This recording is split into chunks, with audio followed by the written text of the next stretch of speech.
Republicans, Independents, Democrats, people who have never been involved in politics at all, Buddhists and Hare Krishnas, whoever's out there. Okay, this is kind of an open forum meeting that we're calling Meet the Speaker of the House, Bill O'Brien. So normally in our meetings we start off with a pledge of allegiance, so I please ask you to stand. I'll lead the pledge. I pledge allegiance to the flag of the United States of America and to the republic for which it stands, one nation, under God, indivisible, with liberty and justice for all. We usually start with a brief prayer. Bow your heads, please. Almighty God, thanks for bringing all the people in the town together today. Help us to work together to make things better for each and every person in the state and nationally, everywhere. Amen. Amen. Thank you very much. Just so you people in town know, we have a brand new organization called the New Boston Taxpayers Association. We have a website. You can click onto that. We're going to provide you with information, and it will show what the regular meetings are going to be. That's for everybody. That's for Democrats, Republicans, Independents, etc. So they have a handle on what's going on in their community, how their money is being spent. If they want any input, they'll be able to do so. I think with no further ado, we'll get going. Today we have Bill O'Brien here, but I'm first going to introduce Pam Tucker. She's the Deputy Speaker of the House. This is Pam right here. And we also have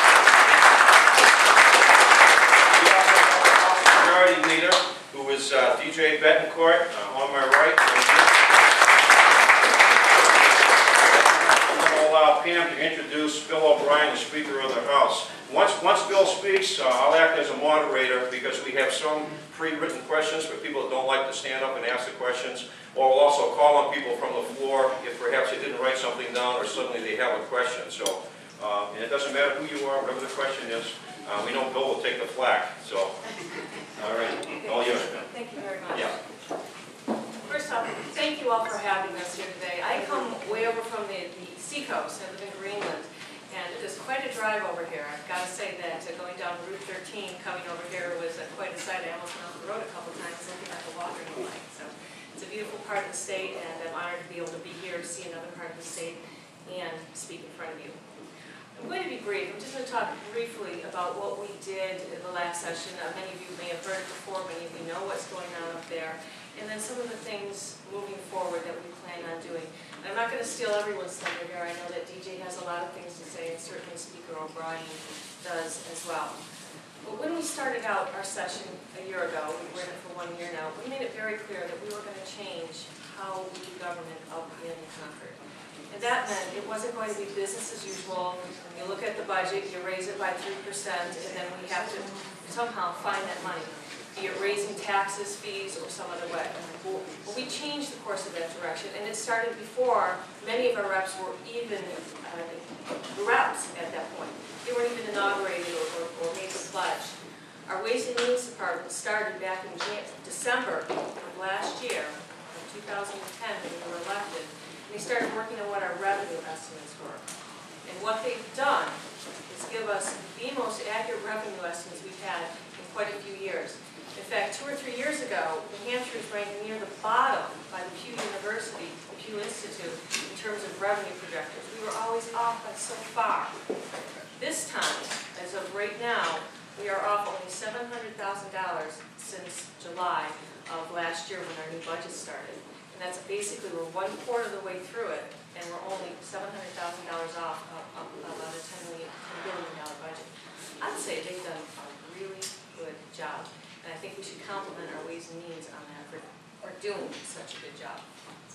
Part of that is when they gave us these accurate revenue estimates, is we said we were not going to raise any taxes or fees. And not only did we not raise any taxes or fees, we actually reduced some of the regulation that we have out there. We actually have 43 bills that reduce some form of regulation, and we will continue to move in that direction as we move through the rest of this session.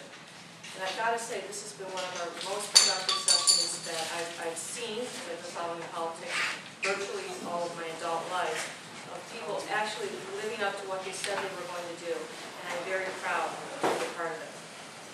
But we're not done. We still have another year to go, or half a year, as we're in session for about half a year. And And our revenues, is we hope they come in strong, we hope they'll continue to come in strong. And as they do, and whether they change up or down, we will make adjustments as necessary. But I do want to say we do not want to raise taxes or fees.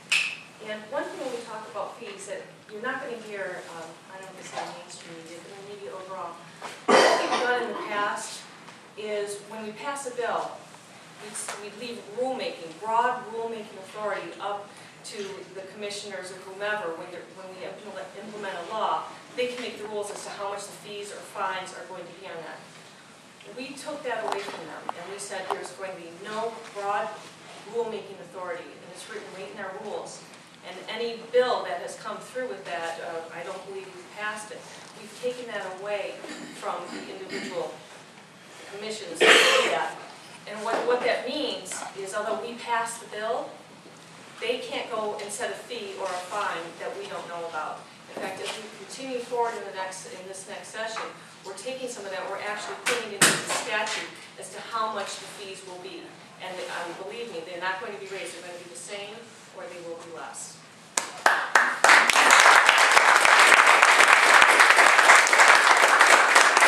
I apologize, I don't have a big booming voice like DJ Wynne.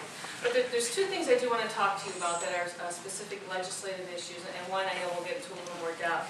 But the first one is, briefly, is about redistricting. I just want to talk to you at the 20,000 feet. I'm not going to get into it into each town, and certainly not in where we lost it, as I can tell you about Greenland, where Greenland's going to be.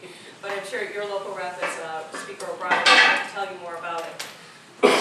Every 10 years in the census, and from the census, we have to do redistricting. Not just us, everybody across the nation does the redistricting. And it's a very important process that we are completing now. Well, what happened in 2002 is it went forward, the House and the governor couldn't agree, and so it went to the courts. And the courts basically did our redistricting in 2002 for us. And what they did at that time is they created 103 districts across the state.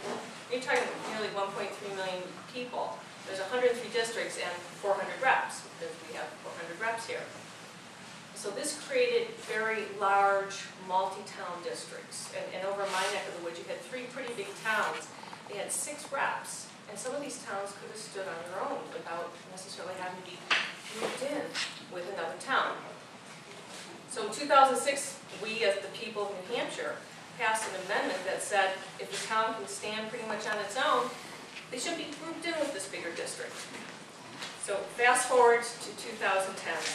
We again did the census, 2012, coming forward with a new redistricting plan. And this is very important because this is how it's going to be in terms of your representation for the next 10 years. Now, many plans have been presented. These people come forward for each town, each county. Obviously we do the whole state for our representatives, but we also do the congressional districts and we do the executive council districts and the county commissioners. The most important one that affects you probably is who is your representative going to be. And it's kind of like a big puzzle because you have all of these towns and they're not all exactly the same size. So how do you do it? Because you have a finite amount of reps you can have for the county, and we delineated by county lines. How do you do that? And I've got to say, I'm not going to get into the details of it here because it is really difficult, but the people that have been working on it have been working tirelessly on it, and they've been doing it for quite some time. So I guarantee you when the final plan comes out, it is the best plan possible that can be put forward for the people of New Hampshire. And you really can't do a lot of the gerrymandering that other states can do because there's 400 of us, and it's virtually driven by the numbers for the most part. If a town has 3291, which is the number, you get 1 rep. And if it's plus or minus that, again, I'm getting a little bit into the details here, then you have to adjust for that. Because we do have to follow the federal guidelines of 1 man, 1 vote. In addition to that, following the federal guidelines, then we go to the state constitution, the state amendment of 2006, where we try and have them the smallest district possible.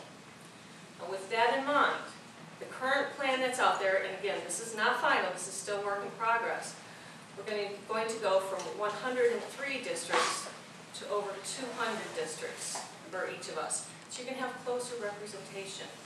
And of that, of the number of single town districts that will be out there, it was 28 in 2002. We're looking at a nearly 85 single district towns. Now again, it's all work in process, it's still going on, but again, it will be the best plan for your representation.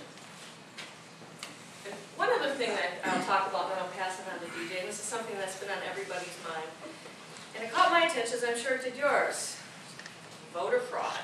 Yes. This translates right into having voter ID or photo ID. And we've seen it online.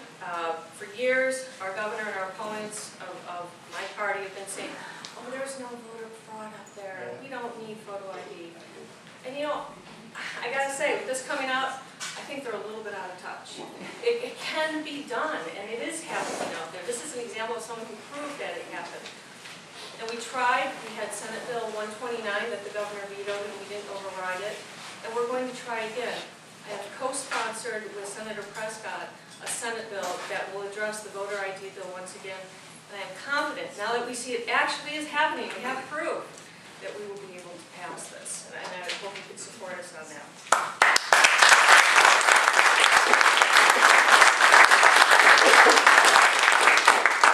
I don't want to steal all of their thunder. I am going to pass it over to the course. Thank you.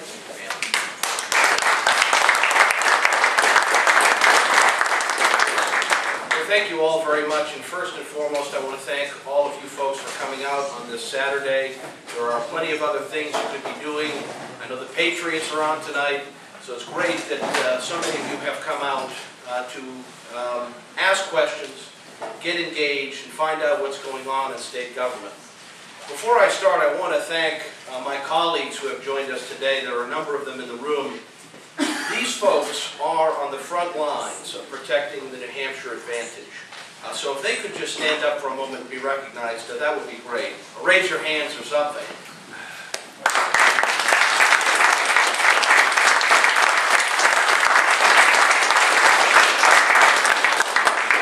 My Assistant Deputy Majority Leader, Lori Sanborn, is in the back. Lori, thank you for coming.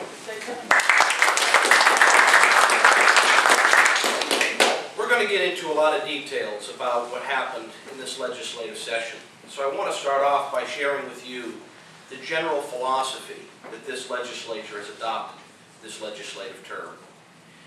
In America, we talk about the need for leaders who take bold actions, who take actions to do the right thing, despite the fact that it might not be the most popular thing. We ask for leaders who put the people first before their own careers. This legislature, upon being inaugurated, faced an unprecedented deficit of $895 million. That was day one.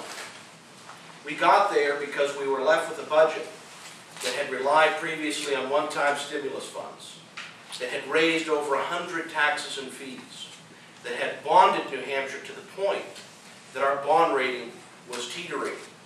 And we very likely, there was a very real possibility that our state could have lost its good bond rating. We asked for leaders, and the people elected leaders, to tackle that challenge. We are led by an individual who, in my opinion, has taken more unfair criticism than any leader I have seen in New Hampshire history in modern times. Speaker O'Brien has led this House with boldness, with courage, and with steadfast determination to get New Hampshire's fiscal affairs in their proper order. You are lucky, those of you from this district, to have him as one of your leaders. It is a pleasure to work alongside of him in tackling these challenges. I want the questions today to be questions that you have, so I'm going to yield the floor to Speaker O'Brien. But, as I said, it is a pleasure to be here with you today, and I look forward to taking your questions.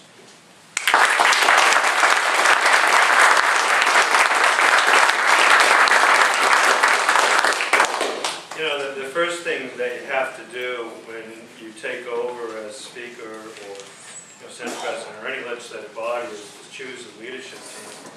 And I figured out, just thinking it through, that's probably the most important thing that I would do this session. And choosing Pam Tucker as my deputy speaker was probably the best thing that I did. She's been such an asset. And Pam, I really appreciate your support. I appreciate you coming here today. And your participation's been invaluable. I did something else a little bit different this session. Under our House rules and the tradition of the New Hampshire legislature, the Speaker is sort of a central figure. Technically, I appoint the minority leader, I appoint the majority leader. The tradition has been we allow the minority to make a recommendation to, and we always go with that recommendation. And of course, we should. But the tradition has also been that you, or the legislature, defers to the Speaker, and the Speaker chooses the majority leader, and you look around and you choose someone. I didn't think that made sense, and I decided to approach it a different way. I went to the Republican caucus, and I said, give me your recommendation, give me your vote, tell me who the majority leader should be.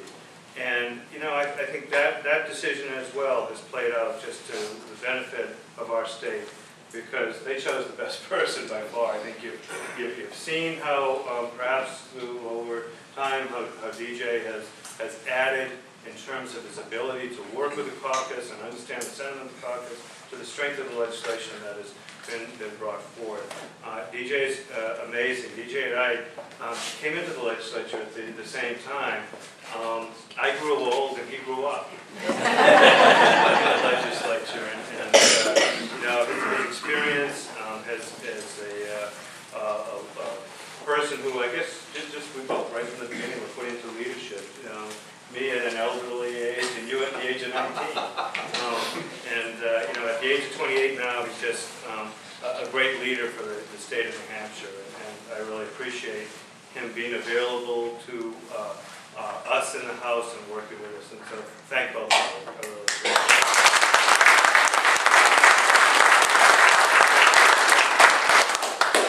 You know, one of the things that, as we gathered together after the election and after it became clear that I was going to be Speaker, that we discussed among the transition team is that we were going to try to do something that was fairly remarkable. We were going to try to keep the promises that we made. You know, we'd gone out and talked to the people of New Hampshire about how we were going to live within our means in this state, and how we were going to budget like a family does. Sit around a table, you figure out how much money you're going to have going forward, and then if you're doing it right, you make your spending decisions in line with that. And so we thought about, you know, how do we go about doing this?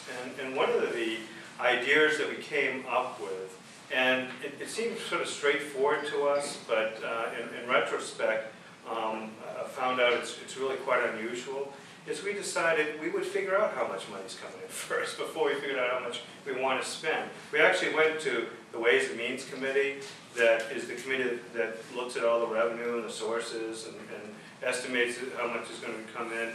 And we said, before we even get to the spending side of the equation, why don't you tell us how much money is going to come in? And they did, and they worked hard on it. They worked before we started our session.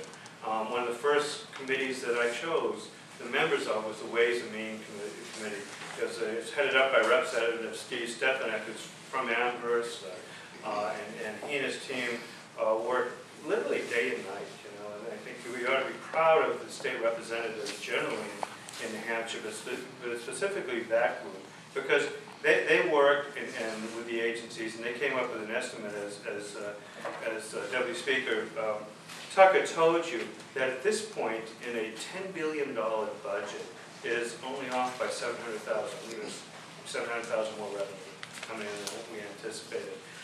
That's 1/1000th of 1% off.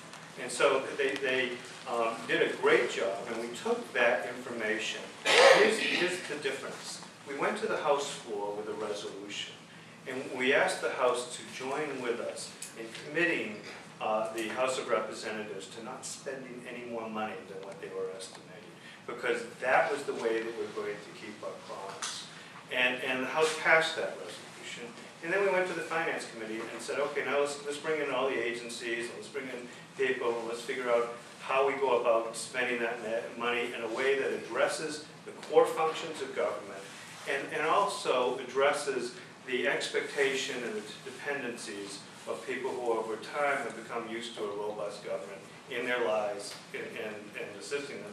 And in addition, we want to be decent. There are some folks who are up against it, the elderly or the disabled, that just don't have economic possibilities as the rest of us do. We want to be decent with them. And so they came up with a budget that spent all the money we have. Now, we could have made a choice at that point to put money into the rainy day fund, but we knew that if we did that, and that's the point I'd like to get to at some point in our budgeting, but we knew if we did that the comeback would be, well, we still have $50 million left over, and you should send it to me.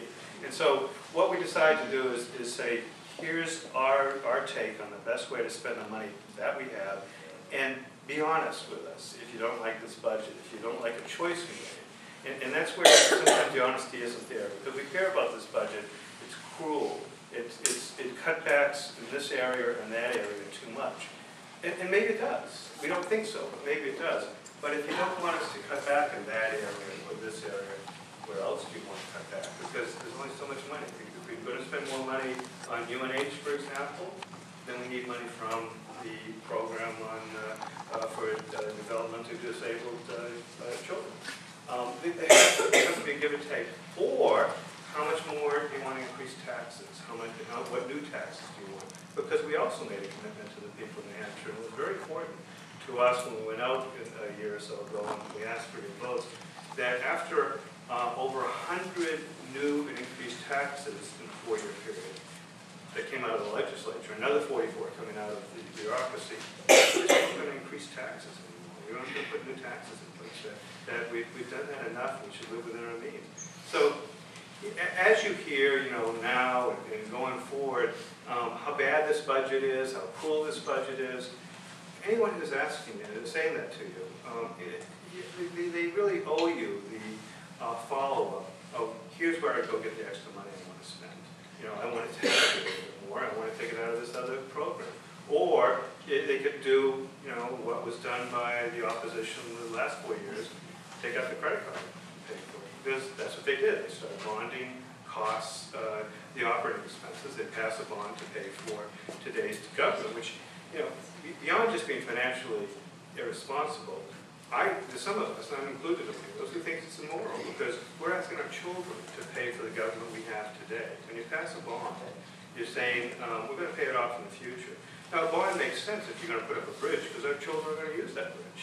And it's okay to say, why don't you help pay for this bridge that's going to be there for 50 years by helping us pay off a 30-year bond. It's not particularly right to say to our children, pay off this bond that allowed us to have a government in 2012. Pay it off for the next 30 years. That's immoral. We do that at the federal level, I understand, but we shouldn't do it. And we never did it until the last 4 years. In the state level, we chose not to do it. We also chose not to engage in any of the budgetary shenanigans that we saw over the last 4 years. I used to spend a lot of time down in Massachusetts. I practiced down there at a law firm.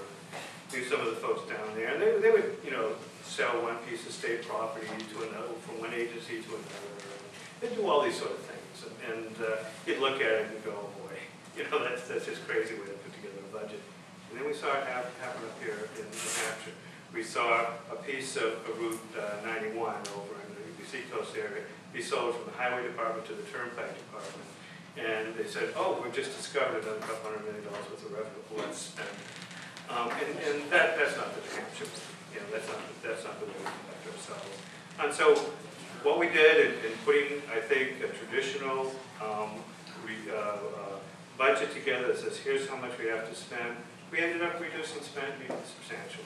And it wasn't pleasant to do. Overall, we went from about $11.5 billion in spending down to $10.4 billion spending. That's a combination of federal and state-funded spending. What's most important, though, is the state-funded spending. We reduced 17.6%. Now, the state-funded spending is where we come to all of you folks, and we say, here's what we want to spend. You come up with the money. Now, if we had continued the budgetary increases that have been put in place or have been established by the opposition over the last 4 years, we would have had to go to every family of 4 in New Hampshire and said, in order to fund the same type of budget increases, we need $3,000 more from you. Now, you know, in Concord and Washington, for that matter, we talk in terms of millions and billions and trillions, and you lose sight of it. But for most families, they don't have $3,000 more to give the state of New Hampshire. And so what we've done is put together a budget that will meet our needs and allow our economy to recover. And we think that's happening. You know, New Hampshire is clearly going to be subject to the economic headwinds of the country as a whole. But look what we see happening here since we put that budget in place. We've reduced the unemployment overall from about 5.7% down to 5.1%. Now, that's great. But what's even better is the underlying figures there, because the underlying figures show that not only has unemployment decreased, but the workforce has grown. I don't know if you've noticed on the federal level, they were talking about one point, a couple months ago, we went from 9% unemployment to 8.6%, and everybody said, oh, this is good stuff. That was entirely driven by the workforce shrinking, because people were discouraged and they left the workforce. And so it's smaller, and therefore the number of unemployed were a lesser percentage. Here, our workforce is growing. The last monthly figure shows that we have 28 people coming into the workforce. People are confident that jobs are there, jobs are coming. The other thing that's important is that the mix of employment. With the new budget that came in place, clearly there was a loss of public employment, both at the state level and the local level. However, we've absorbed that loss and increased employment overall. There's around 8,000 new private sector jobs in the New Hampshire economy. Those are the jobs that are sustainable and add to the overall wealth of the state and the ability of people to live decent lives. So, you know, it's encouraging. We're heading in the right direction. You know, we see some businesses coming back in terraces. It's coming up from Massachusetts with over 500 jobs. They announced that last week. We are doing our best through budget and through deregulation or smart regulation to make this a better state to live in. You know, as Representative Tucker mentioned, we have 43 bills that have already passed that in big ways and small have reduced regulation. One of my favorite ones is, this is the type of regulatory reform that we're looking towards, is one that tells the Department of Labor, when you go in and you audit a company or there's a complaint, you go into a company and you just find a paper violation, a technical violation that doesn't have to do with health or safety, warn them first. Warn means educate them first. You know, if they don't have the poster on the wall, or there isn't a form in the file, no one's being hurt, but you know, it's the law. Warn them first, and then come back in 30 days and see if they have a poster on the wall, or see if they have that piece of paper in the file. That's business working as a partner rather than an adversary with government. That's actually, I think, the way that we bring in more jobs. This past week, we passed a bill that I think is going to bring back more jobs. We've increased the net operating loss carry forward that can be used to offset the business profits tax from $1 million to $10 million. And I think this is important for bringing back jobs, because businesses will use that money to create more jobs, and it puts us on a par with other states. Most states, there's no cap at all on the amount of net operating loss carry forward that a business can use. We've increased it to $10 million, and that's clearly the type of pro-business changes that we have to put in place. You know, as a kid, I used to, in my high school years, I lived in Massachusetts, and then the received knowledge, what everybody understood, is if you had a business and it was at all portable, you took it to New Hampshire, because that's where there was a favorable business environment. We've lost that. We have some of the highest corporate taxes in the country. We've got to move back from that, and this is part of the way that we're doing it. So, you know, I think we've put into place a budget that is, meets our promises, and that is has given us a much more sustainable business environment, and we're moving through regulatory reform, and we'll continue to do that over the remaining part of this term. Now, there's one other thing that I'm particularly proud that we've done, and that's we've worked on public employee pension reform. Now, a lot of you have probably heard, about this huge unfunded liability we have for public employee pensions. And, depending on how you look at it and what assumptions on return on investment, it's anywhere from $3.5 billion up to about $5 billion. In federal terms, that doesn't sound like a lot of money, and maybe in Bill Gates terms, that's not a lot of money. But for New Hampshire and government, it's a lot of money. That is about 2 years' worth of state-funded spending. And so we understood that over time we're going to have to correct that. Only 57% of our liability to the public employees for the pensions was covered. And we worked hard with a lot of pushback from the public employee unions to put in place a sustainable public employee plan. We've done that through greater contributions, from the public employees, through changing the base compensation so that it's just their base compensation on vacation time they save up and so forth. In other words, limited the ability to do what's called spiking, where you spend the last 2 or 3 years as a public employee working a lot of overtime, and I've had instances where police, I can think of one police chief who retired with a salary of I think about $110,000 a year, and the next day's retirement was $135,000 a year. We was it fire chief? Would you know him, Jack? His husband really had that. Yeah, well, I'm not thinking of fire chief. I'm actually thinking somebody else. Yes.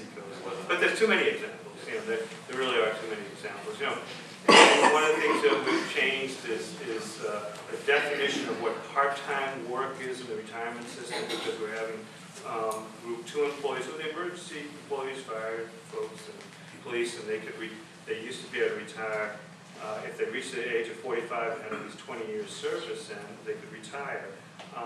And then they go back off into the same job they just left, just with another town. And so we tightened up with the definition of part-time employment, and said you go back part-time, but it has to be only 4 days or less. So it really does resemble what part-time employment is. And the reason we did that is because a retirement plan is supposed to take care of people who are surprisingly enough retired.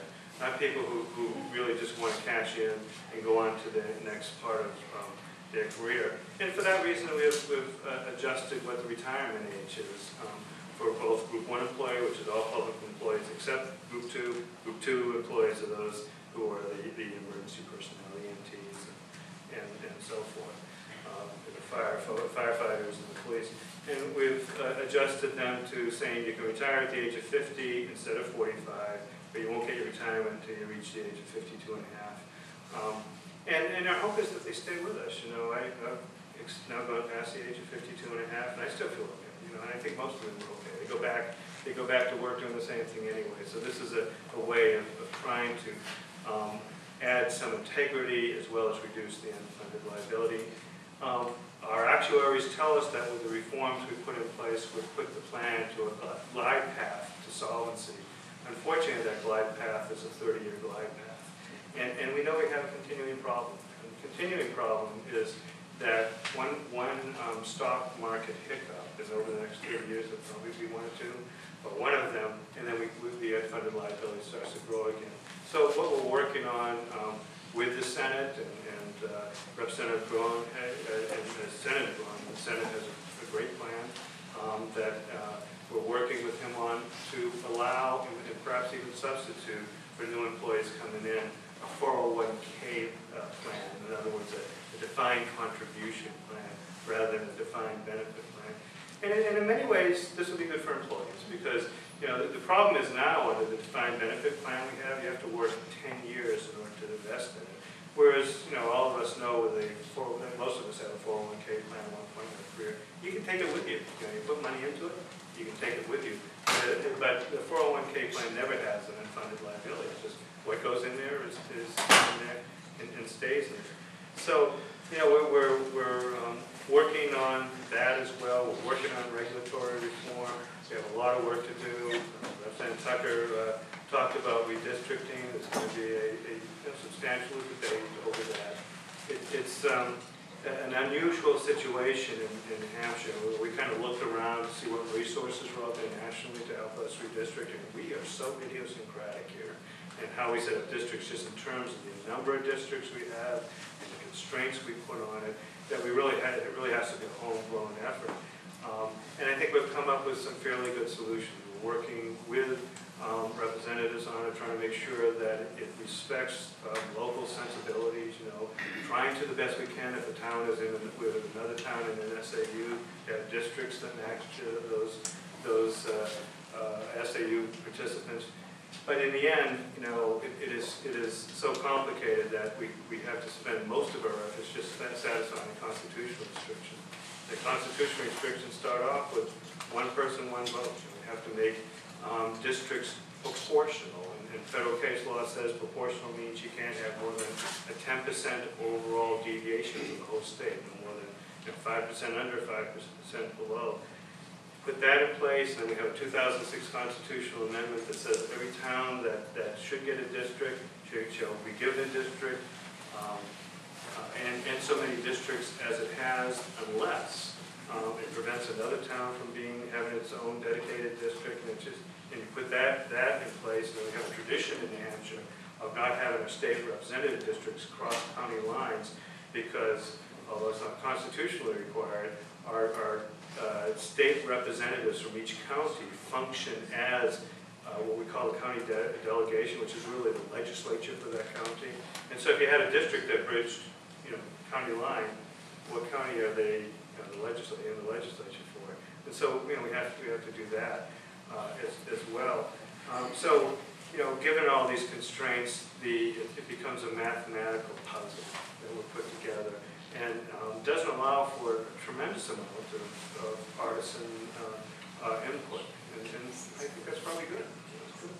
And so, our effort is to get we think the spirit of the 2006 amendment was to give us as many small districts as we can. And for example, in the district I represent, it will go down from 5 towns down to 2 towns. This district now has New Boston, Mount Vernon, Lineborough, Temple, and Wilton in it. And that will be shrinking down to New Boston and Mount Vernon, with going from 4 reps overall down to 2 reps overall. But we'll also be in something called the Flatorial. And New Hampshire is the only state in the country that has Flatorial legislative districts. And Flatorials are just like it sounds. It's a district that floats over other districts.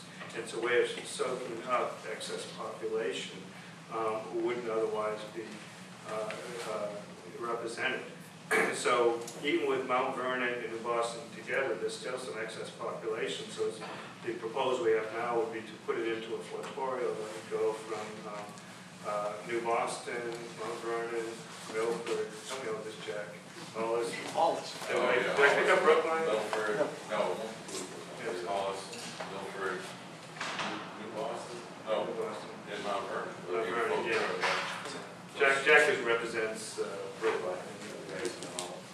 So, it's the overall plan looks a little bit unusual, but it is basically the mathematical solution to some really substantial and hard, fast constitutional restrictions. A couple of things I did want to mention to you. One thing I'd like to hand out to you is an editorial on January 1st that the union leader sent out. If you hand her around.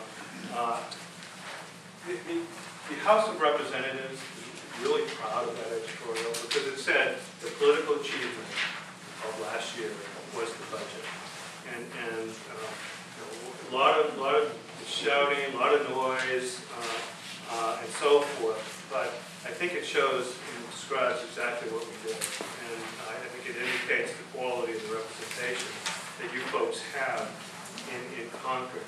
There's another thing that I'd like to hand out if I could. And those are some business cards. And let me tell you what these business cards are. I go and talk with a lot of groups. At some point I'm up to the, I'll 3 or 4 nights a week. And often when I'm talking to them, they'll say, well, why didn't we know that? Why didn't we know what was in the budget? Why don't we have this information? And, there's a certain amount of frustration. Partly it is because, talking about budgetary issues is not as interesting as talking about if you're in the newspaper, gun bills, or some of the other acrimonious stuff, or stuff that engenders a lot of emotion, even though I think in the end it's more important. And so one of the result of that is we sat back about how can we get out there with information? How can we let people know what's going on? How can we have a two-way conversation with people that's ongoing? And so, the internet first. We put together a website that we call Concord Fact Check. And the reason we call it Concord Fact Check is because you look at some of these editorials that come out and you go, boy, that just doesn't represent reality. That just isn't true. That needs to be fact-checked. And so we put together a website that does just that. And what I want to do is hand out these business forms. And if you have, and some more up the table here, if you have any questions, and you want to know kind of the specific information and the background information, you can go to concordfactcheck.com. If you want to, you can join it as a Twitter account, a Facebook account. You can become a Facebook friend or a Twitter tweet, I don't know what.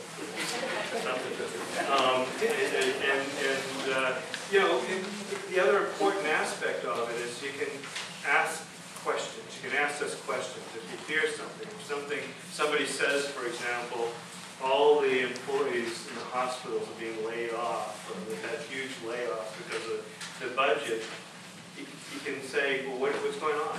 Can you put some information on this? Can you give me some feedback? And we'll put it online. We'll put the question online to let you know the facts. By the way, the fact of that question is that since the budget went in place, the overall employment in hospitals has gone up by 200 employees. And all this information that has come out about big layoffs and so forth, overall hospital employment is up. With that, and if you have more cards up there, if there's some questions I can answer, I'd sure like the opportunity to do that. And if I don't know it, Pam and DJ will know it. Oh, we'll find it out. We'll get the information to you.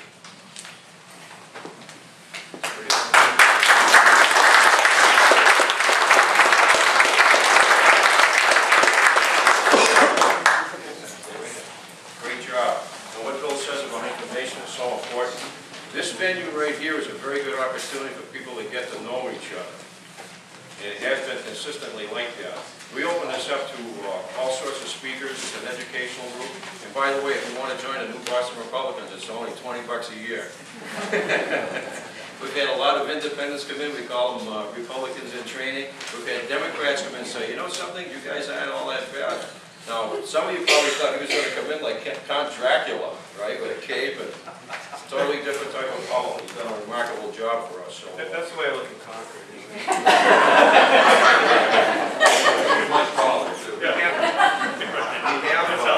We have a lot of fun down here. We address national issues, state and local issues. We've got a lot of stuff lined up for the rest of the year. And as I mentioned earlier, we actually, for the first time, have a New Boston Taxpayers Association. And everybody will be involved in that because everybody, if you're a taxpayer, you've got to open up to everybody to be fair and get their input. Now, I do have some written questions here, and we'll also call on people from the floor if perhaps you didn't have a chance. I've got a lot of different things here. The most common question here is the one on voter ID, Bill. And you might want to address that. A lot of people are concerned about that. They feel that's a critical issue. Can I just do something right before that? Because I neglected to get to one thing I did want to mention in terms of the future. And I know there's many members of my party who say, concentrate on fiscal issues. And they're important. Affordable government is a goal of ours. Jobs are a goal of ours. But in the end, we have to address social issues too. Because as much as we can address fiscal issues and put reforms in place, to the extent we have a weak culture, to the extent we have families that are weak, we're going to have a government that has to intervene, and a government that is going to be much larger than what we want. And therefore, for many of us, we look for opportunities to strengthen the family in our legislation. We look at the legislation that in the past that has perhaps weakened our families. For me, one of the areas that things that occurred over the last couple of years that weakened the family was the redefinition of what marriage is from what has been the case for centuries, for millennia, which is marriage between a man and a woman.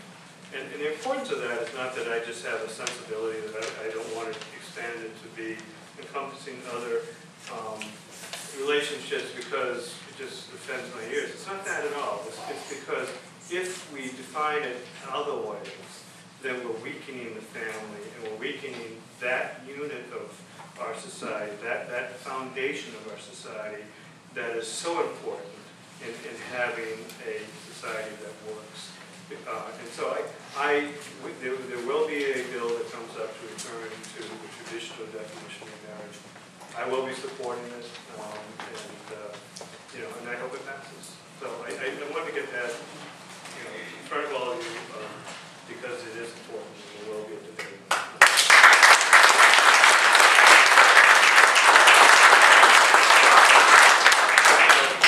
I know I'll answer the question. I appreciate that, Pat. My first committee when I was in the legislature was the Election Law Committee. And when I was there, we worked on various measures to bring integrity back to, or strengthen the integrity of our voting system. One of them was voter ID, even then. And even then, we didn't have the support we needed among our own party, let alone the Democrats, to get this done. Because there is, I think, a natural, and I think sometimes laudable, sentiment on the part of representatives, which is, before I solve a problem, show me the problem exists. Don't ask me to legislate on theory, but ask me to legislate based upon reality. And for many of us, voter fraud was a reality. We watched a lot of people from other states coming in and voting in our elections because of our loose definition of what is meant to be a resident, or as they refer to it in the voting laws, domiciliary for voting purposes. We thought that, if it wasn't technical fraud, voted on fraud, diluted our ability to control our destiny through elections. And we also looked at how open it was in terms of your participation, individual participation as a voter. You could just walk up and say, I'm Bill O'Brien, and they give you a ballot. That always struck me as unnecessarily loose. But we couldn't get it done 6 years ago, 8 years ago when I was first in. The last couple of terms after that, we had the Democrats who were in control of the legislature, and their philosophy seems to be that any control on voting is a disenfranchisement of somebody. I'm not quite sure who, but they would try to remove all controls, and they certainly weren't for a photo ID requirement for voting. So that moves us into this current legislative session. During this legislative session, we passed a bill that I thought was very well thought out. Representative Bates is head of the Election Law Committee in the New Hampshire House this term. His committee did a lot of work on it, came up with, I think, what was a very elegant solution to some of the objections. Some of the objections, I think, are fairly attenuated. But, the objection that people can't afford to get identification. It costs $10 if you're not a driver to go to the DMV and get a non-driver's photo ID. So they put in place an affidavit, just say, I don't have $10, so you can sign it and then give you an ID. They really bent over backwards to try to make this an accommodating law that would add integrity, that would have, if it was in place, prevent what we saw in these videos, which is somebody walking in and I've seen the video where they identify themselves as a voter or just mention the name of the voter. I'm not going to prejudge whether what they did was fraudulent, but I will judge our own system, which shows how loose it was, and it would have been prevented. And Governor Lynch vetoed that. He vetoed it, repeating, in essence, in the long veto message, the mantra that I've heard now for 8 years, which is, move along now, There's no fraud here, nothing to see here. And that was Governor Lynch's mantra in his veto message. It was a Senate bill, went back to the Senate first for a veto override, and we could get a veto override in the Senate. I think that whatever we think of these individuals who were involved in Project Veritas, that they've done our state a favor. They've done a state of favor in showing that there are fundamental flaws and weaknesses in our election system, our voting system, and we need to address them. I think they've given the impetus to the legislature to do that. I hope, for our sakes, that Governor Lynch is embarrassed now by his veto, and that he will not stand as an obstacle in what had been a strong majority sentiment even before this video came out to address those problems. We have to address who is voting, we have to address, in terms of individual identification, we have to address what groups are voting. And I think we have to make sure that it's residents of New Hampshire who vote. And I trust we'll be getting some great bills out of election law to allow us to do that. Bill? I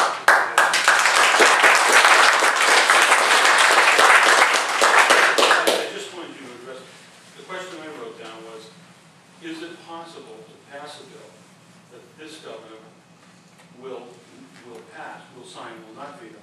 And based on what you just said, it's clear that it isn't, as far as, unless it's veto-proof.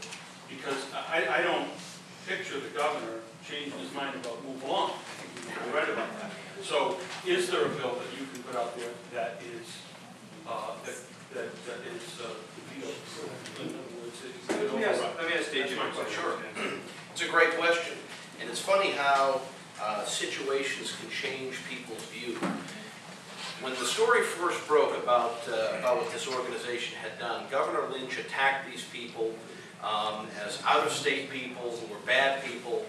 And then, you know, the funny thing was that after the stories were written and the public started to have a real concern about our election laws, the governor then said, well, you know, I'm open to a bipartisan photo ID bill. So, you know, on the one hand, he attacks the people who expose the problem. But then on the other hand, he says, well, you know, maybe I'll want to get involved now. You know, Representative Bates, I'm sure knows this well. You know, this legislature, in supporting a photo ID bill, was called racist. We were called individuals who wanted to suppress voters. And meanwhile, our motivation, our single motivation from day one, was ensuring integrity in our election system. This state is special. This is the home of the first in the nation primary. We have to have an election system that is ethical, bar none. And you know, I'm very concerned by the effort of some people to attack the messenger in this situation, to go out and attack the people who expose this problem. And as I said, you understand why.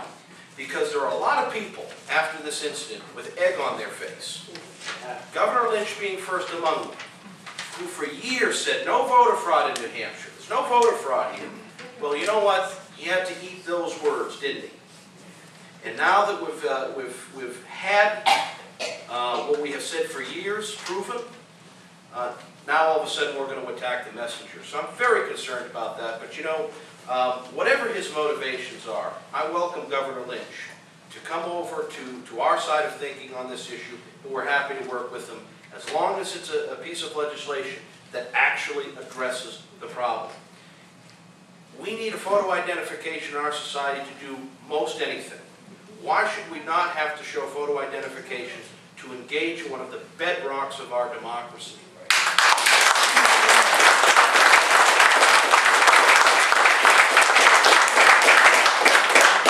You know, I get really concerned in the way this came up, this voter issue came up, because it challenges our first in the nation primary status, because each cycle, you folks have probably noticed this, each cycle, a Michigan or Nevada or Florida or somebody like that, a state like that will surface and say, why New Hampshire?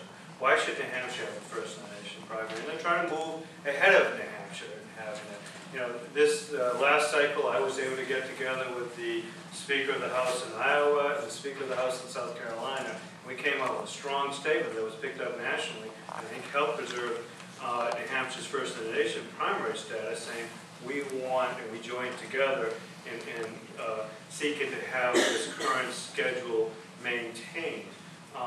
Next 4 years from now, is the Speaker of the House of New Hampshire, if we don't solve this problem, going to be able to go to the Speaker in South Carolina and the Speaker in Iowa and say, join with me in supporting New Hampshire's first in the nation primary status? Not unless we solve this. I don't think that we're going to be able to do it. And folks, to me, it's very, very important. You know, we had Republican town committee meetings here in which we had presidential candidates come to New Orleans to talk to you folks. If we don't have the first in the nation primary, you think we're going to have these presidential candidates coming and listening to us? And it's just not something that satisfies the ego. I mean, I spent a lot of time with Newt Gingrich. He's going around the country now talking about how unique it is the way New Hampshire budgeted this year.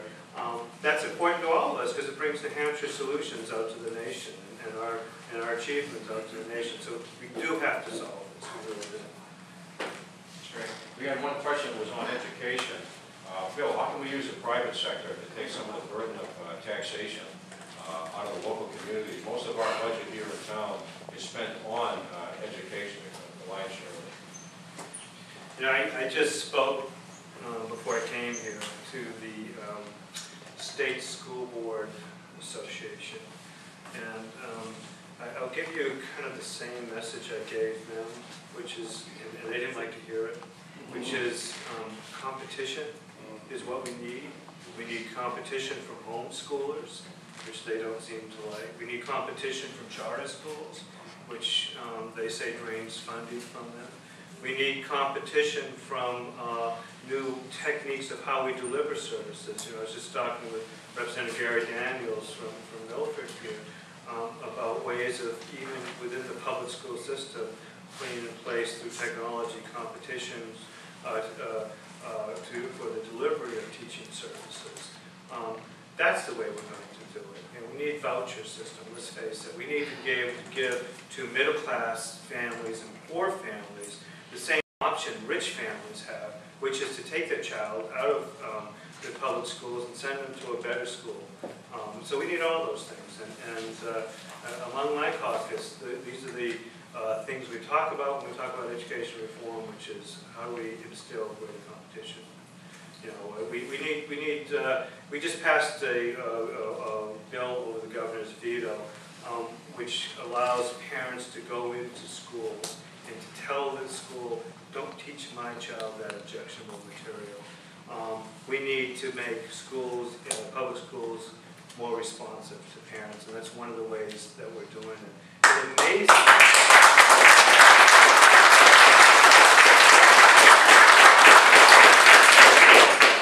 Quite frankly, amazes me that we even have to have a bill like that parents couldn't go to a teacher or to a school board or an administrator and say, that's offensive to me and don't expose my child to it.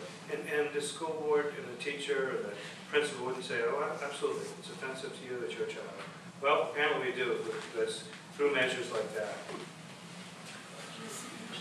You know, in New Hampshire, for far too many years, we have talked about trying to achieve an adequate education for every child. Quite frankly, I find that to be offensive. I don't know how many of you out there want to be adequate at your professions. I don't know how many of you out there want to be adequate citizens, adequate husbands and wives. I don't. I want to achieve excellence in our public education system. And we are going to seek reform. We are going to seek to introduce competition into New Hampshire's education system. But I have to tell you, you have to be ready.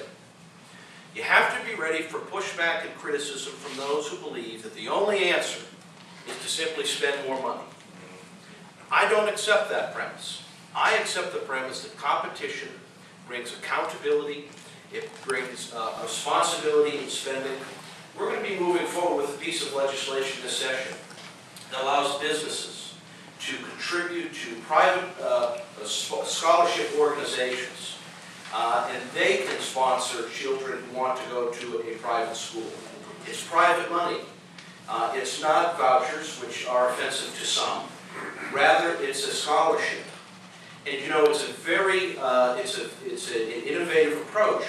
And even before all the details of the program have been released, there's a hue and cry that this is an attempt to dismantle public education, and this is a slap in the face of public education. Let me tell you something. I've been public educated my whole life, with the exception of the year that Franklin Pierce Law School was a private organization. I've gone to private school my whole life. My folks are public school teachers. I believe in competition. I believe in school choice because of the experiences that I had in public education. Public education is great, but it could be better. And I'm also not naive enough to think that it's going to be perfect for every child. If we are really to achieve education excellence for every child, we have to appreciate that not every child learns the same way. And we have to empower parents to be able to make the best choices for their children as students. So look for that, those kinds of reforms this legislative session.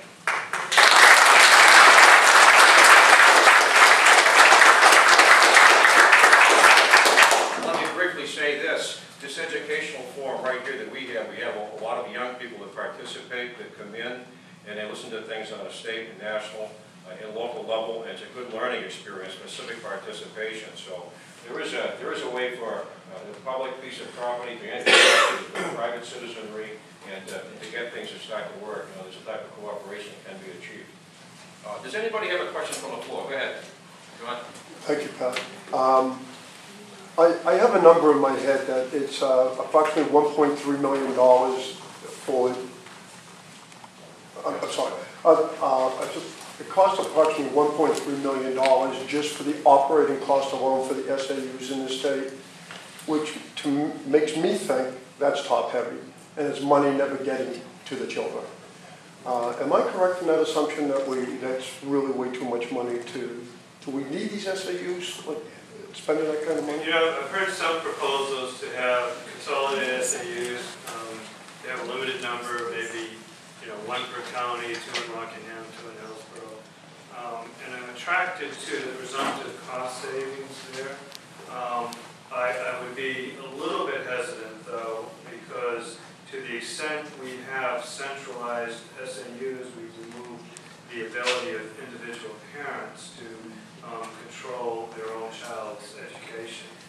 I at times, having been on a school board, wonder about the value of the SAUs at all. I just don't see what they do. I was very disgusted. Mount Vernon belongs to an SAU with Amherst, and at times I just didn't see what the added value was. I didn't search for it. So I'm not sure that I want to exacerbate the problem, but maybe just get rid of the problem. Get rid of the SAUs. Ms. Young, moving on the end.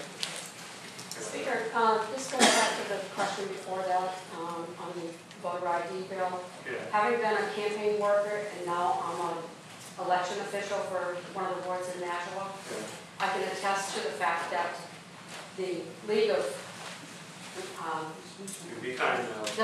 Women Voters is wrong in their statement that they made in the paper about the purging every month of those that are deceased. In the phone calls that I made from 2008, 2010, and now working at the polls myself, I had to approach, and it broke my heart. One of my neighbors, whose wife had passed away in September, her name was still on the list. And I had to ask him to fill out a form to have her name purged. Right. So they are not following through, and she passed away in September. So they're not following through this. We also had 6 out of 10 people that came to the table show their ID and ask why it wasn't being required. Sure. We have to use an ID to get on a train or a plane, go into most office buildings, certainly federal buildings you have to cash a check, to buy liquor, to buy cigarettes. It's just, unfortunately, we live in a society that's much more mobile now. Maybe 100 years ago, your daily interactions were limited to people who knew you. Now that's not the case. And so we do have to identify ourselves. For most of us, I would actually for all of us, the most important civic act that we undertake is to vote. That underlies all of this. And to not know who's voting, to say somehow or another it's a racist or trying to disenfranchise people and make sure you just know who's voting is really astounding, and I think we've shown the weakness of it. Thank you. Randy?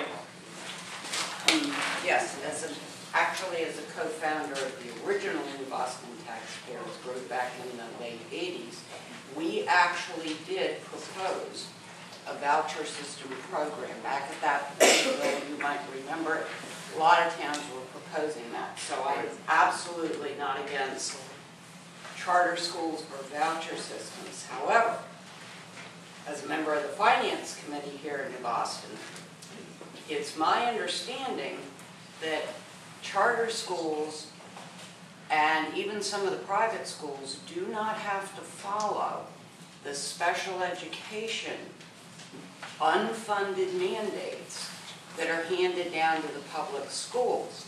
So I totally applaud any changes to education, but I'd really like somebody to figure out, because that's a burden every single one of us.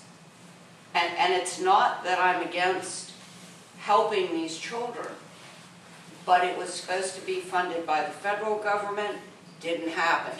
Supposed to be funded by the state government, didn't happen. You wonder where most of your money goes in the school budget. That's it. And that's a piece I'd like to see addressed. Don't know if you can solve it, but it's sure a big piece of the puzzle. Yeah, I'm really sensitive to that issue. When I was on the school board, I can recall one discussion we had one evening about whether or not the workbook budget should be $5,000 and $7,500. We go through it in a long time. And then after we finished that, whichever way we went on it, the director of special education came up from the SEU and said, oh, by the way, there's been a private placement, you have no say in it, and it's going to cost you $250,000 a year. And so you sit there and go, well, heavens, you know, where we have one child commanding that kind of percentage of our amount of our resources, and yet we're dealing with all the other children who are not there work books, and there's something really wrong about that. In the end, the solution, I think, is going to be for us to withdraw from federal programs.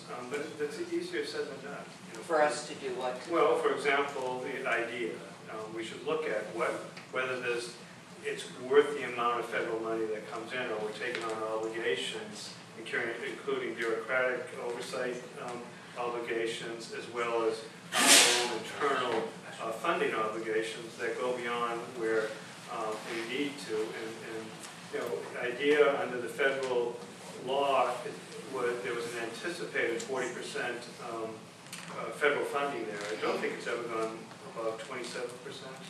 That's what I've been told, and in fact, I was always told that the initial federal amount was much higher, that somehow that 40 rings true when the federal government kind of defaulted on all of this. Yeah. Was the state obligation, which also never. Right, but I've also heard that the word they use there is may contribute. And so the obligation was always discretionary on the part of the federal government. That's why some of us have looked at it and said, why don't we just sue them and get the money? We can't, it's optional.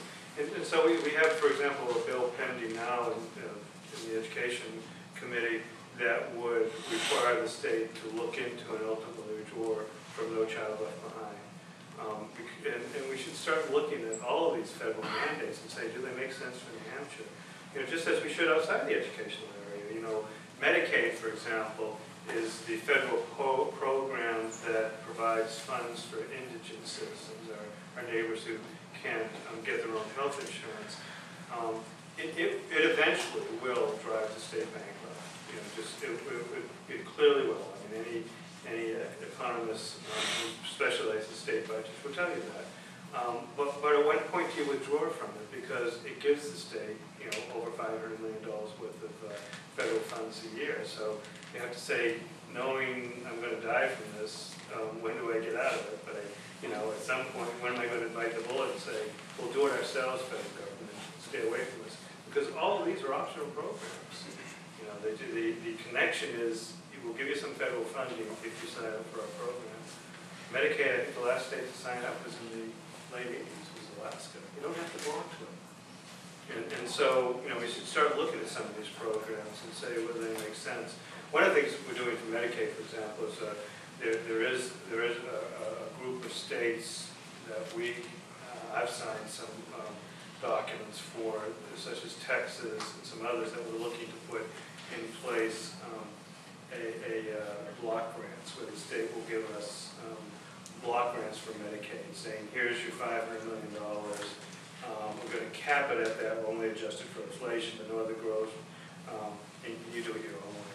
Texas or I think Rhode Island is part of that group, and New Hampshire is, you do it your own way. So, sorry about the long way from the answer, but this is really a 10th Amendment issue, isn't it? You know, whether we're going to allow this sovereignty to be dissipated because it's the federal government telling us what to do, because they'll give us a little bit of money, but not an adequate amount to do. Let me just make sure I clearly understood. Are you saying, which would be an interesting thing, that the special education obligation is an optional program? Oh, sure. Oh, yeah, we don't have to go on, Ralph, we don't have to go on that either. It's not optional if we take the money. Oh, right. But it's optional for us to take the money. And we can just say, we don't want any part of it. What is the action plan, Tracy?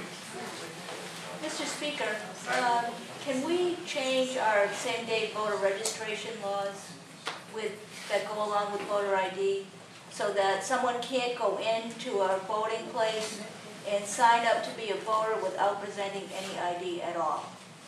We can. If we do, there'll be consequences under federal law. You've probably heard, I think it's the Help America Vote Act. And if we change from same-day registration, then we have to, is it Help America Vote or Motor voter. Motor voter, yeah. It's a motor vote, federal motor voter law. If we withdraw from same-day registration, which is an exception to having to comply with the motor voter law, then we have to allow outside groups, for example, to register voters and so forth. And there's a whole different regime of the way we register voters, which has its own problems. You heard the ACORN fraud, you know, that is because ACORN was a non-governmental group that under the motor voter law was allowed to register voters. And so The problem I have though, because I sat on the new voter registration table for 2010, and I got a lot of people that had no ID, no passport, no utility bill, and just signed a piece of paper that said, under penalty of law, they are who they say they are. Right. Well, sure. I have a real problem with that. If, you know, why can't they have an ID at that point if we're going to make them present an ID to vote? Yeah, no, under New Hampshire law, you don't have to have anything to show your identity. You can just have a self-attested affidavit. Right. You don't have to have anything that shows you're a citizen. You can just have an affidavit That's right.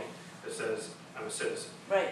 You don't even have to have any evidence of residency in the end. You can just say a third affidavit that says, I'm a resident, and will allow you to vote at that point. Is that on your list to change, or? I'm not saying get rid of same-day registration, I'm not saying that. But certainly with the photo ID. But please extend the photo ID for registration, same day. I agree.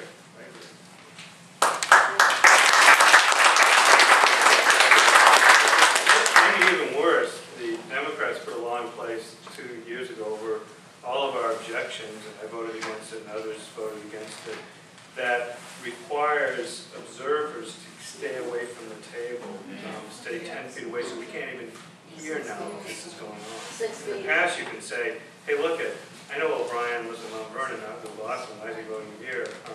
And because you could hear me trying to register, now they try to keep you away from it. That's the lack of integrity that they've put in place that we really have to reverse. There's a lot of work to do. Bill, this question is, I don't know if I even understand it exactly. It may deal with rumor, it may deal with fact, but it deals with the DRA, Department of Revenue Administration. And some of the scuttlebutt was that they were looking at statewide property evaluation, doing something based on the nature of trees on the property, hardwood versus softwood, and hardwood somehow coming into the higher rate evaluation. Does that make sense? We have the timber tax. Were they somehow, I don't know. I think probably part of the Speculation. concern was there are a lot of agencies that have almost like a taxing authority. I mean, this has happened all over the country. And in the dark of night, suddenly you're watching your taxes go up and you're wondering what the process is. Did I answer that question correctly? No? Wasn't mine. We have I can partially address it. We do have a bill that is in committee now that would prohibit any agency from putting in place a new fee. They can't tax us, but they can put in place a fee.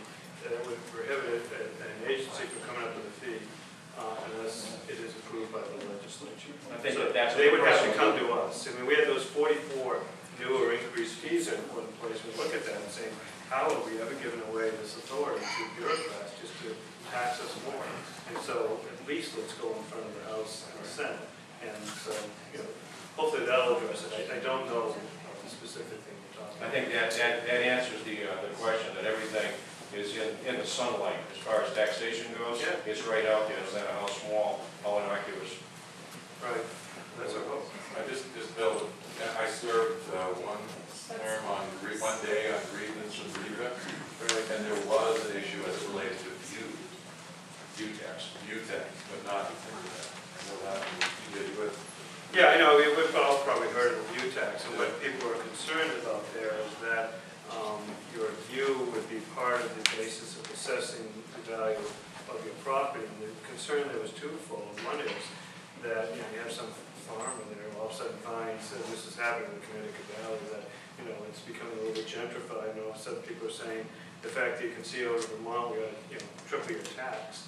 And they don't take into consideration other issues that may well increase the value of the property because the assessors don't want to think about them. Like, you might be surrounded by parkland, that would increase your value of the property, but that's prohibited from considering that. So people are saying view taxes, the view as a basis of assessment should be abandoned. And, sorry to bring up another phony issue. One of the biggest disappointments for me this last session was right here. As you know, the auto industry is booming down south, but only in non-range Yorkshire, or should I say right Yorkshire. Where are we there? Is there a chance of doing anything there? Yeah, so we passed it with a real strong majority in both the House and the Senate. And I think the Senate was opposed to override following the governor's veto that occurred after we passed it. We were obviously not able to get one Democrat vote to help us override the veto, and we just didn't have enough Republican votes to do it. And we came very close. We were about 7 or 8 votes away. We had spent a lot of time talking with my colleagues and so forth. But we didn't have enough. And we had about 63% of the House as a whole wanted to override the veto. We needed 67%. We do have some more legislation coming forward, however. One of the objections I heard when I talked to my colleagues was some of them didn't want to get involved in private companies' contracts. Private company wants to have a union, and if somebody has to join it, then so be it. That's between up to the private company and the private union. But they said if it's a public union, that's improper. In other words, now, for example, if you want to go to work for the state, you have to either join the union or you have to pay what is called an agency fee. And a number of our members said, well, that offends me. We should have the ability of someone to become a public employee without paying into the union. So we passed a bill last week? I guess it was 2 weeks ago. House Bill 383 that says a public employee union cannot collect a management fee from any worker who doesn't want to. So that kind of tees up that issue. Hopefully that will attract members of my own caucus that the governor ultimately vetoes it. Yes. Yeah, because we will. Yeah, because 60% of the Democratic Party's funding comes from unions. And so that's one thing. We have bills moving forward that will prohibit collective bargaining by public employee unions because the people's money shouldn't be subject to collective bargaining. That's your money, and we shouldn't have mediators telling you how much to pay for employees. It should be part of what you choose to through your representatives and your government, and not some mediator. So are you saying the bills are going to be split, one for private sector and one for public? Or? Well, no, this would be, that would be, the collective bargaining would just be public sector. There'd be no collective bargaining in public sector. The only right to work that we have now that's moving forward is limited to just public sector employees. I agree with you. It'd be a real shot in the alarm, if we were able to get right to work generally in this state. My hope is that we retain this majority we have and going into the next election, and my hope is that we get a governor who recognizes what I think is recognized across the country, that, and certainly economic studies show that if you are a right-to-work state, it has as much positive influence on the economic environment in the state as having no sales tax and no income tax. One of the reasons that New Hampshire is such a strong state in the Northeast economically, one of the reasons we have, for example, a 5.1% unemployment rate, whereas nationally it is 8.6%, is because this is a place where people want to live. There's no income tax, there's no sales tax. If we could go to businesses and say, like Nissan, which is, there's some rumors it's looking around to put a model plant, or some other businesses and say, come to New Hampshire because, you know, your workers won't have an income tax, there's no sales tax here. And by the way, this will be a right to work state. You don't have unions coming in. We can bring those great jobs here. Can I just add one thing? We hear all the time from editorial boards, in some cases from the Democrats, in other cases, where are the jobs? And you know, there's a funny thing about that. We have pursued legislation throughout this term that changes New Hampshire's business climate, particularly as we look at New Hampshire's business tax climate, which is, we have some of the highest business taxes in the country. I have called it the fly in the ointment that is the New Hampshire advantage. Right to work is an important tool for job creation in New Hampshire. But you know, it's funny, we're lectured to all the time, as I said, by liberal editorial boards and Democrats about where the jobs are. But you know the funny thing is, when it comes right down to it at the end of the day, and there's a piece of legislation on the table that's going to help create jobs, they never vote for it. They never vote for it. We had two pieces of legislation passed just last week that the Speaker described, with the loss carry over and with forms that make small businesses' lives easier in interacting with the DRA. The Democrats voted against it. They spoke against it on the floor. So don't let the Democrats or anybody else tell you that this legislature is not focused on jobs. We're focused on jobs.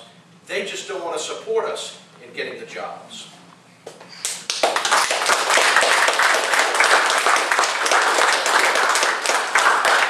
Bill, what? Go ahead. I'm a little nervous, and I'm probably not as articulate as a lot of the people that are speaking, but I really appreciate the opportunity to speak. Thanks for coming. Thank you. I'm a special ed school teacher. I work in the public school system, and I'm a Democrat. I'm saying it in this room. Okay. But I really, really appreciate opportunity to speak. I think that one of my biggest umbrella statements that I could say here is that my concern is that we keep discussions open. There was a story that happened back in the 70s where there was, I think it was in Kansas, I'm not real sure where it was, but there was a group of Christian women, and they were concerned about abortion, and they said, you know, we don't want abortion, and yada yada. And then there was, I think it was Planned Parenthood, and they were completely on the opposite ends of the spectrum about where they wanted to go with the problem of teenage pregnancy. And they got together and they talked, and they said, okay, we are like completely on the other side of the room, but where can we find common ground? And what they ended up doing was starting a group to prevent teenage pregnancy. So in order to even have that be a problem, they both agreed it was a problem, but where they came together was on common ground. And I think my concern is how can we maintain common ground in the months ahead, in the years ahead of New Hampshire. Because I think when we find ourselves on two ends of something, that's not where we need to remain. We need to find a point that's almost a triangle, where we can say, okay, I disagree with this, I disagree with that, but we can agree that we don't agree, and we need to find a place that we can go ahead. It kind of breaks my heart, some of the stuff, the way that the tone in this room changed. I think when we were talking about voter fraud, because it was like, well, John Lynch did this, and the Democrats did that. And I think that what is really, really, really important, and I think where America is going, is this divisiveness between liberals and conservatives and this and that. And I think we have to be really, really careful, because I think we all care, and we all have a lot of truths that we need to say. And I think it's important that these opportunities be encouraged, be sought after, and be maintained. I think that one of the things that I belong to the union, and one of the important things that I've gotten from the union is that it's kept me informed on the legislation that's coming up. Of course. Of Right, course. no, but it's good for me because as a That's not their citizen- duty. As a citizen, it's good for me to be informed, and it's good for me to come to things like this so that I can be informed and understand where we're going from. Because I understand that everybody has their different viewpoints and their own interests that they need to keep in mind. But I think that when people disagree, I think we have to be really careful about that disagreement. And I'm always a person that really needs checks and balances in my life. And if we take away regulations from big business, then big business can, maybe get a little too powerful and they kind of lose sight of other things. So I think it's really important that I want my government to keep tabs on things, but also I know that as a school district, we have given up pay raises in the last 2 years in our negotiations. I bring home a less paycheck than I did 2 years ago, and my paycheck is smaller than it was last year. So our union has negotiated with our school district to actually bring home less money. So is that a bad thing? Are negotiations bad? I don't, in my case, I don't think it is. So I just think it's really, important that if we disagree, that we maintain our checks and balances, and we just don't say, oh, that's a bad thing, but there might be reasons why, and we need to continue to look at that. And as a citizen, I appreciate you listening to me, and I appreciate you, because I really feel like you're listening to me and what I have to say. Thank you.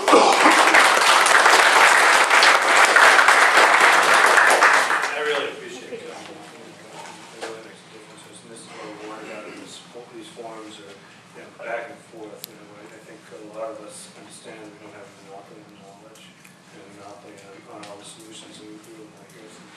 Pam, why don't you? To your point, I'm sorry I didn't catch your name, but Barbara. no, seriously, thanks for coming. I said, when you stood up and talked initially, you sounded like one of my very closest friends. She is a special ed teacher in the school district right next door to us. And we talk, and she does all the exact same literature that you did. And we do talk about it. Because she wants to know, where do you stand? Why did you vote this way? Or just, and you know what, education is the most important thing. But what I did want to address with you, that's just a side issue, is what do we want? You say that we're divisive now. There's one here, and it seems like we're butting heads. And you're right, you see that in the media. But when we both decide, what do we want that's a common ground?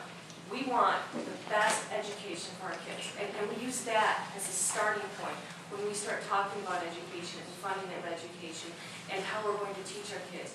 And from there, from that point, the best education, excellence in education, as DJ said, from there we can take our points of view and find what is best for our children. And I think what you're saying does have a lot of merit, but we need to be willing to listen to the other side, and that goes for both sides.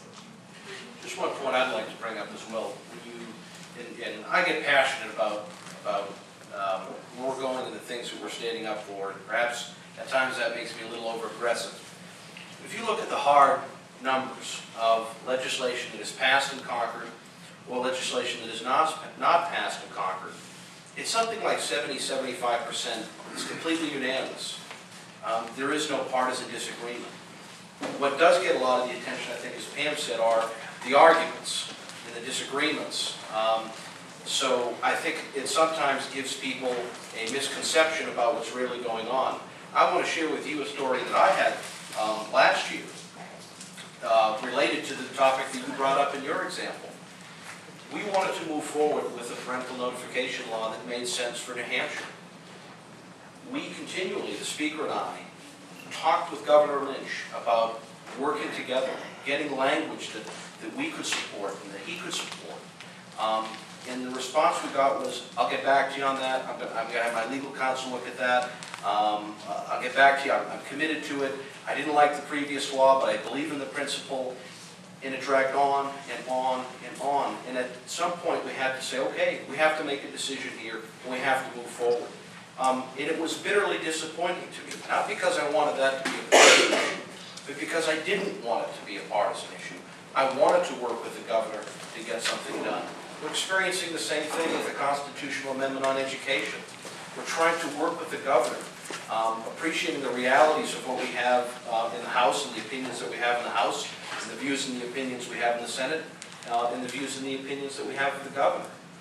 But at some point, you have to draw a line in the sand and make a hard decision.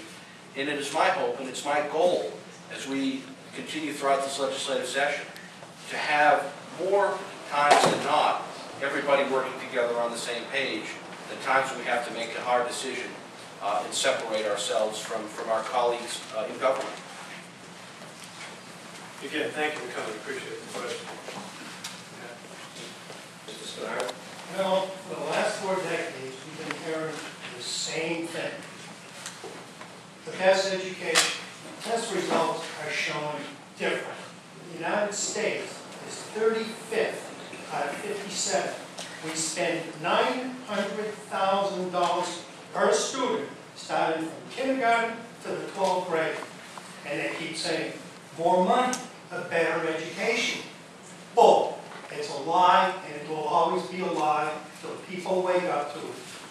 Tell me, we've been saying this for 4 decades. The same thing over and over. So I could have used you earlier today. I spoke in front of the, as I told you, the School Board Association, and I pointed out to them that the 34-nation organization called the Organization for Economic and Community Development, all the Western nations belong to it, some other nations.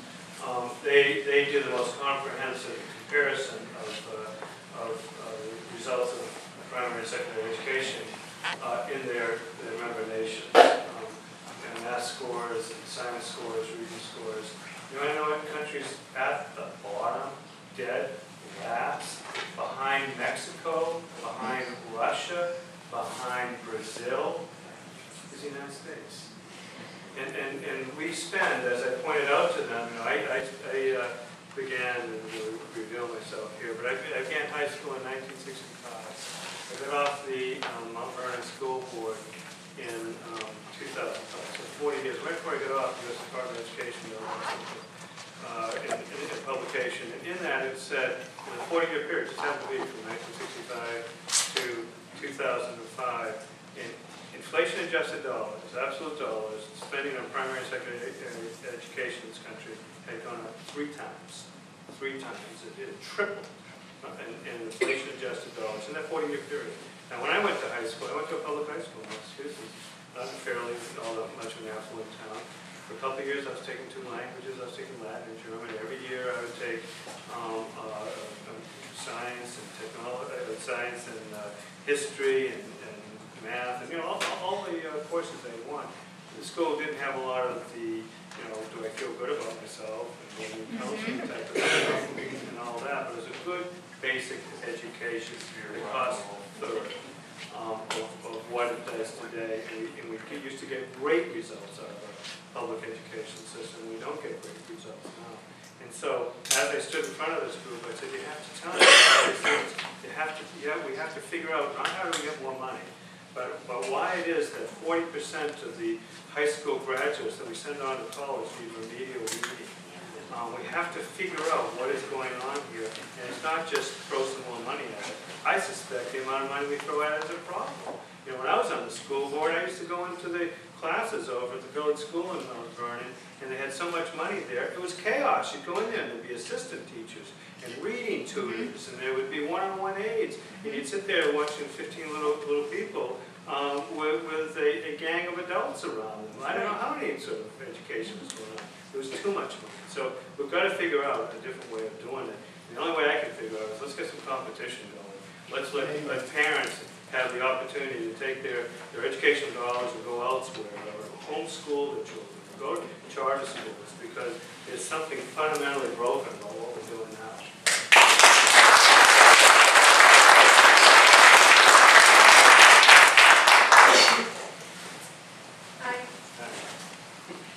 The concerns that I have are on a different topic, and they have to do with the millions of dollars that are going into the Health and Human Services Division 9 of 10 area agencies that help the disabled and also Laconia State School survivors. I was concerned about the article in the Union Leader on December 1st that indicated unexpected deaths in the system, and that these disabled individuals were in harm's way. That's not the only article that I've seen in the recent past. I'm a legal guardian of a Laconia State School survivor. I had the opportunity to drill down into the details and ask some very probing questions of the area agency that she is under. I have been met with, go away lady, there is no fraud here. I have asked such questions and have received no answers. For example, disappearing line items in her budget, services or opportunities not going her way. I've also experienced the shroud of secrecy, the don't tell, the guardian, this is how we do things. And my questions were met with correspondence at my doorstep from their attorney. So I have the current concerns I have, and I wondered if there were any bills that are that pertain to that, or any testimonial opportunities that I can engage in. There is a bill pertaining to that.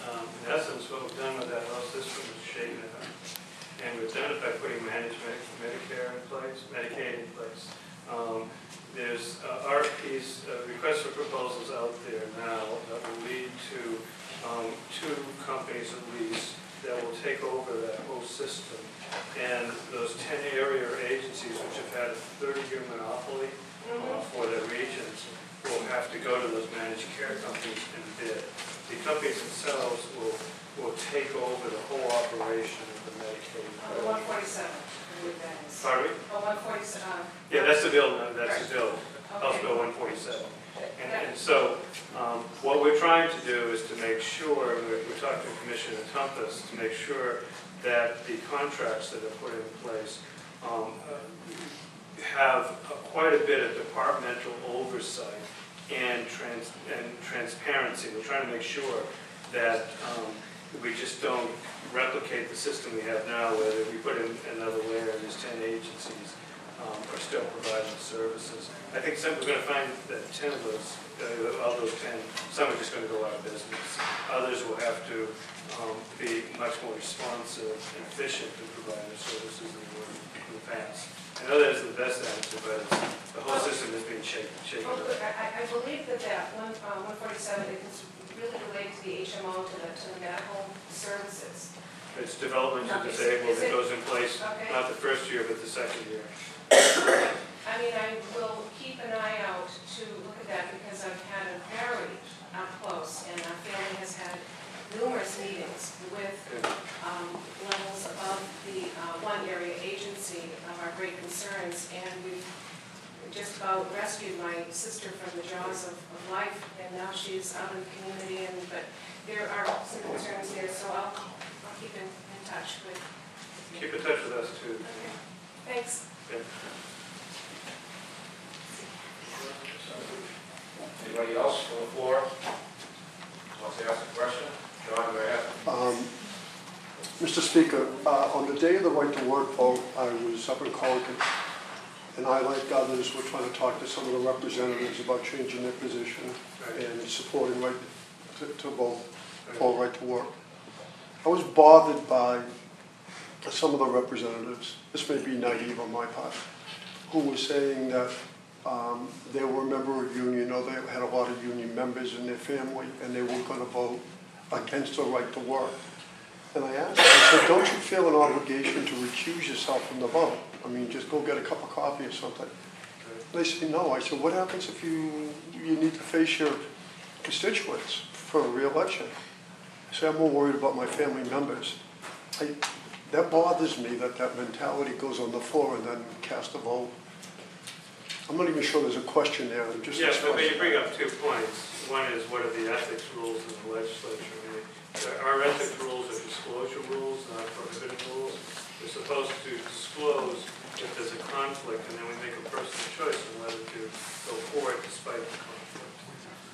And then the second point or reaction I have to the point you made is it's really up to all of us as voters to take a look at who's representing us and say, is that person representing me the way I want to be represented?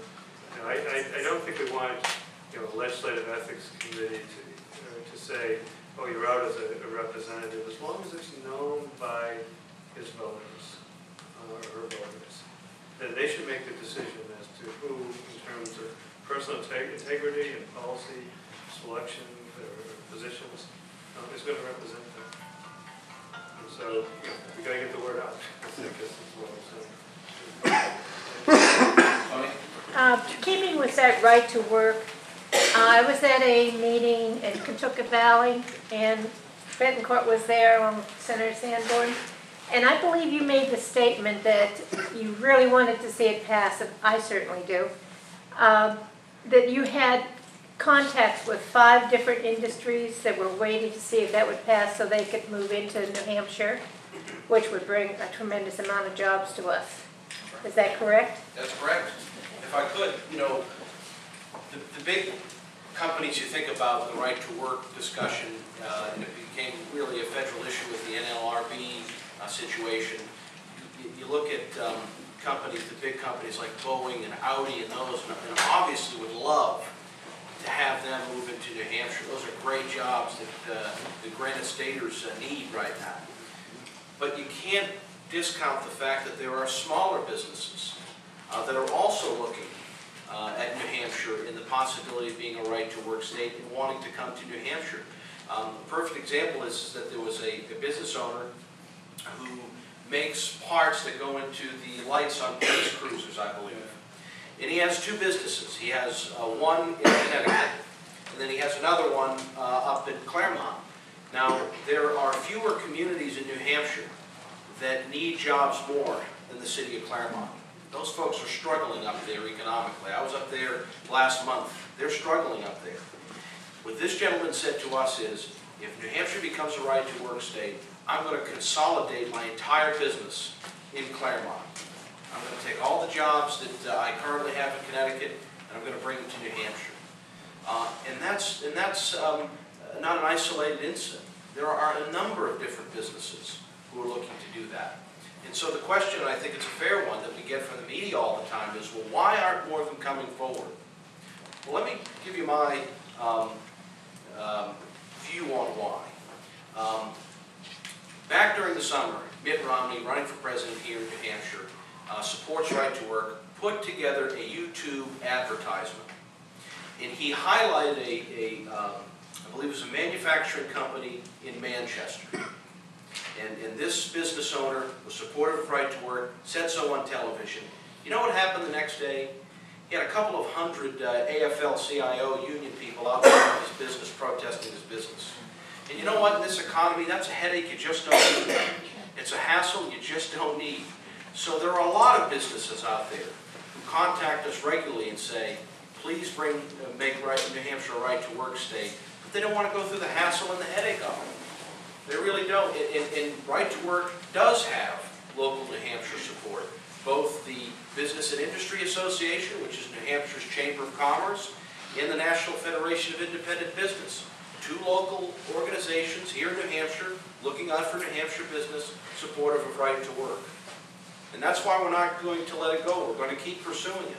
And as Speaker O'Brien said, for those of you who support right to work, one of the best things you can do, go elect Ovid Lamontagne or Kevin Smith or one of the Republican candidates who supports right to work.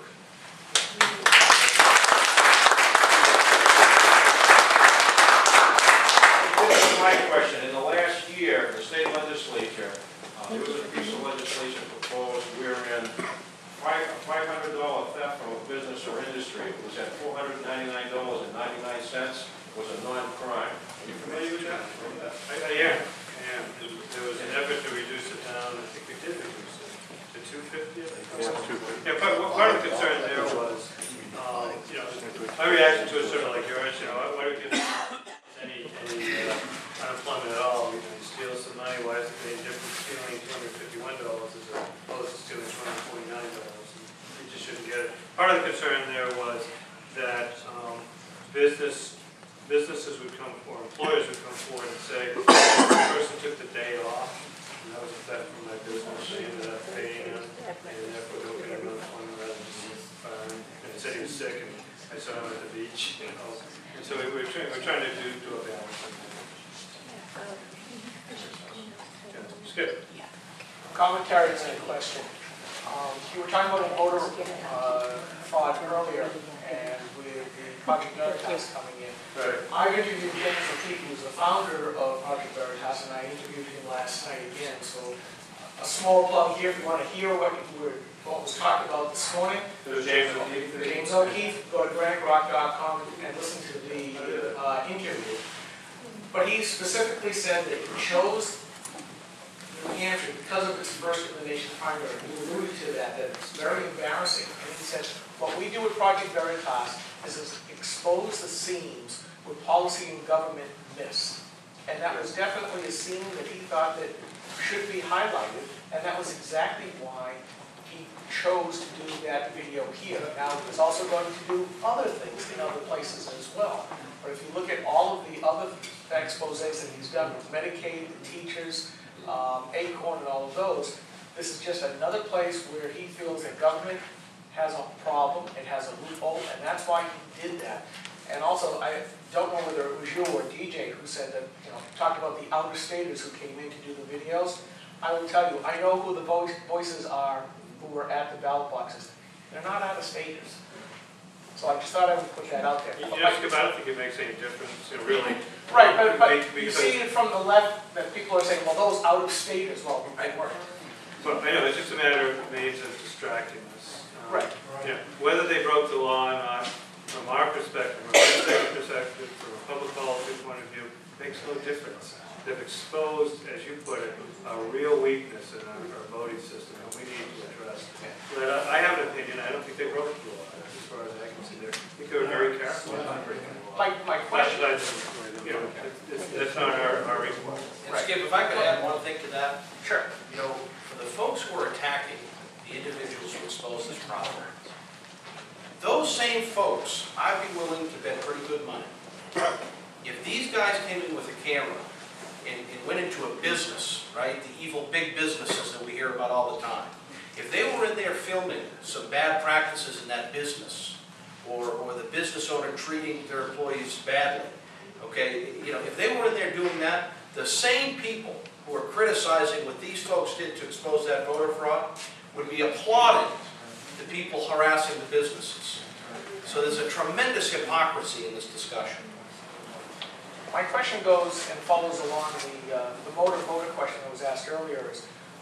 Is it possible to move the state to a closed primary instead of the open one that we have now, which would also help to reduce the size of that seam, but also for both parties, say, if you really belong to this party, you are the ones who get to determine your candidates going forward, and not as what has happened this year, I believe, and what Rush Limbaugh did with his Operation Chaos in the last cycle, getting people to vote in other parties' primaries. I really do believe that as Sanker said, that the vote should be, of the integrity of my vote should be held. I also look at it from the party standpoint. Democrats should really, true blue Democrats should pick their candidate, and true red Republicans ought to be picking their candidate.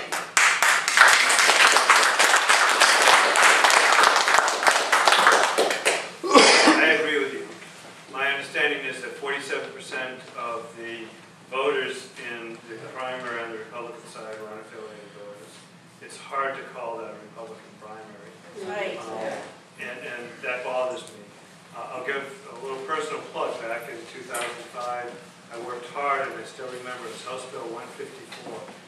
House Bill 154, which I did get past the House, would have done, it said, if you vote in a Republican primary or a Democratic primary, you stay with the party until the general election's over. You can't leave until the general election's over. You're here. Tell the party who its nominees are going to be, then stay with that party. We passed it out of the House, a good strong vote. It was killed in the Senate by Republicans who said, no, we can't corral people into parties. I think we ought to have party primaries that are limited to party members. And certainly it's an opportunity to get unaffiliated voters to join us. But if you join us, stay with us through the next election. Unfortunately, all good things come to a close, and the time is up for our conference. I'd like to thank Mr. Bettencourt, Mr. O'Brien, and Pam Tucker.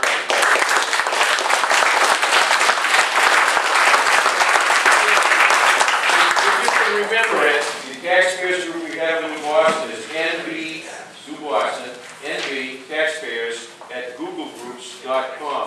So you can pull that up and you get information about that. And remember, the first Thursday of every month at 7 o'clock, we want new Republicans in here, people leaning that way so we can talk to you. Because you're going to find we've got Democrats come in and say, you know what, we think just like you guys do. So we break down all that wall of conflict and we start to talk to each other and grow.